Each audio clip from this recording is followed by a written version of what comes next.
very pained as a governor, extremely pained. And I am telling you, these people have actually hit us at the most important part, because we have been relying on these peace committees to help us get peace. Now who else will help us? Who else will help the community? These are the only guys who used to call, very courageous, who used to call for peace meetings. Who will now call for these peace meetings? Even if government wants us to talk, we need community owned, community driven. They told us we need community driven. The politicians should step back, and then the community can drive. Now those who are driving this are now being killed. Now it means they will not spare the governor, they will not spare anybody. They want to kill even the minister, they will not spare.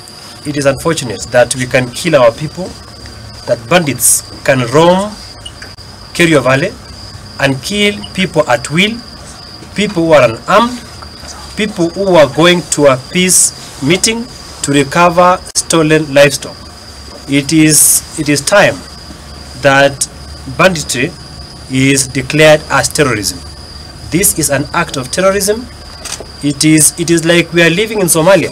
Patrick ni chairman wa Endo Peace Committee, na Patrick pia ni social worker wa Justice and Peace katika Eldoret Diocese katika eneo la Kerio Valley. Kwa muda mrefu amekuwa akipigania mambo ya amani kwa muda mrefu sana. Vile vile Suter Joseph ambaye tunamuita kinyozi kwa majina yake ya kinyumbani, ndiye treasurer wa jamii ya Endo Peace Committee, na wao wote wamekuwa wakipigania na wamekuwa wakifanya recoveries ya mbuzi na ng'ombe walioibiwa kule Pokot na huku tena sehemu za Marakwet. Ni tendo ambalo sisi wana jamii ya amani na hata kanisa tunapinga kwa maneno yote mazito. Na family ya mwadiki umwe wa mohoro kuma guko bũrũri-inĩ wa Kenya kuma